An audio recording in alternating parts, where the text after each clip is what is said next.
Ashama arkafune hordoftonni ko akkam nagaa jirtu an Abdii Muktaar.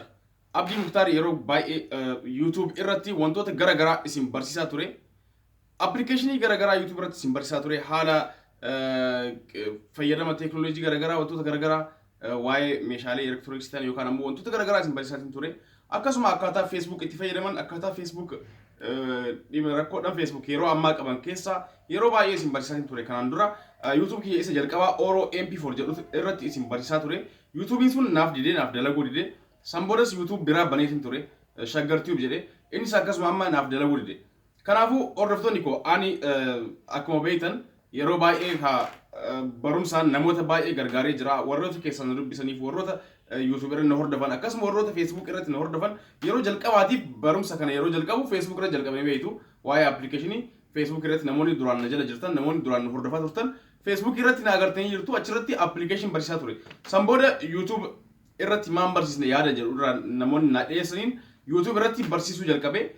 Garuu YouTube suni naaf dalaguu hin dandeenye baay'ee guddatee ture garuu naaf hin dalagne. Amma immoo hundi isaatu dhiisee akka haarawaatti seera isaa guutuu eegee Abdii Muktaar Tube kan jedhu banee jira. Har'a ganama kana banee Abdii Muktaar Tube. Abdii Muktaar Tube hundi keessanuu namoonni natti dhiyaatan kanarraa fayyadaman ilmaan Oromoo kan taatan hundi keessanuu subscribe naaf godhaa Abdii Muktaar Tube. Facebook kiyya jalattis linkii isaa hin maxxansaa akkasuma immoo Facebook hiriyoota koo garagaraa irratti akkas YouTube irratti linkii isaa hin maxxansaa hundi keessanuu subscribe naaf godhaa na jajjabeessaa.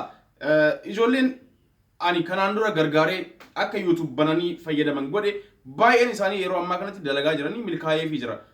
Garuu ani sanirraa milkaa'uu hin dandeenye akkasuma narraa gubatee deebi'ee amma ammoo haarawatti waan hunda sirreessee tartiiba isaa eegee baneetiin jira. Kanarratti na jajjabeessaa ijoolleen kanaan dura na jajjabeessaa turtan abdii jabaadhu jettanii waan baay'eedhaan na gargaartan dhugaa hunda keessaniyyuu isin galateeffadha. Nama baay'eedha kan na gargaare koomantii babbareedaa naaf kennitan abdii jabaadhu hojii gaariidha appiin dhalaatiin nu barsiistu hundinuu nuuf dalagee jira jettanii ijoolleen baay'een na galateeffataa turtan akkasuma immoo yaadaanis ta'ee wantoota biraatiin na gargaaraa kan turtan baay'ee jirtan hunda keessanuu baay'ee isin galateeffadha. Abdii Muktaar Tube suuraa kootti irra jira profaayilii irra isa hundi keessanuu subscribe naaf godhaa. Applicationii garagaraa isiniif qabadhee dhufee akka haarawaatti isin barsiisuu eegala.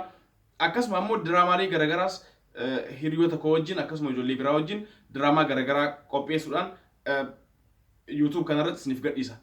Irra caala garuu wanti an barsiisu applicationidha. Haala Facebookii fayyadama Facebookii wantoota garagaraa applicationii waa'ee WhatsApp waan sila social media kanarratti itti fayyadamnu hundaayyuu isin barsiisa. Waa'ee kompiitaraas ta'ee wantoota garagaraa kana hundaayyuu kanaafuu subscribe godhaan na hordofaa. Ilmaan Oromoon wal gargaaruudhaan beekama. Kanaafuu wal haa gargaarru. Walitti callisuu walitti laaluu yookaan ammoo wal tuffachuu haa dhiisnu hundi keenyaayyuu wal haa kabajnu wal haa gargaaru namni kun akkamitti guddata namni kun akkamitti dalaguu danda'a kan jedhu irratti hundi keenyaayyuu haa hojjennu waan sana irratti waliif haa yaadnu.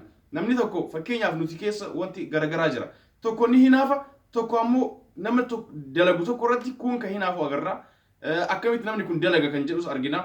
Kana ammoo hundi keenyaa nuti Oromoodha. Oromoon tokko Oromummaa keenyaan ammoo waan akkanaa keessaa qulqulluu ta'uu qabna. Oromoon hinaafaa hin beeku, Oromoon jibba hin beeku.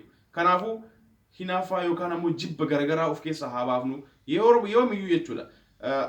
Akkuma beekamu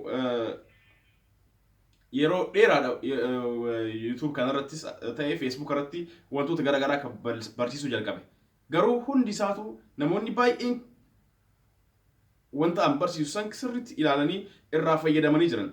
Hundi isaaniitu namni baay'inaan kan na galateeffatu jira. Ammas jechuudha hanga ammaattis keessaa warreen keessaan na gaafatan waan isaan barbaadan hunda akkasuma deebiidhaan deebisaafii jira. Kanaafuu ilmaan Oromoo subscribe na godhaa YouTube kiyya akka guddadhu na godhaa ol na kaasaa kanuma wanni isin irraa gaafadhu hiriyoonni kiyya kan YouTube irratti amma fayyadamaa jirtanis akkasuma immoo hiriyoonni kiyya kan Facebook irra jirtan hundi keessanuu linkii kiyya share gochuudhaan waliin gayaa ilmaan Oromoo hundi biraan gayaa subscribe akkanaaf godhan godhaa. Kanuma isin gaafadhaa hundi keessanuu baay'ee isin jaalladha.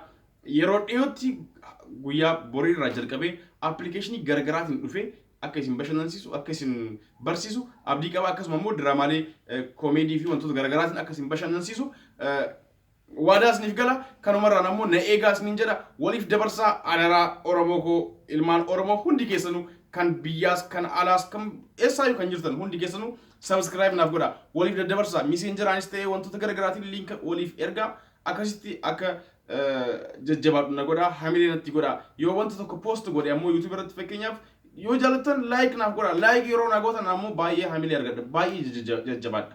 Kanaafuu ilmaan Oromoo wanti aan isiniif dhaamu subscribe naaf godha adaraa isiniin jedha. Galatooma nagaan naaf tura fayyaa naaf ta'a.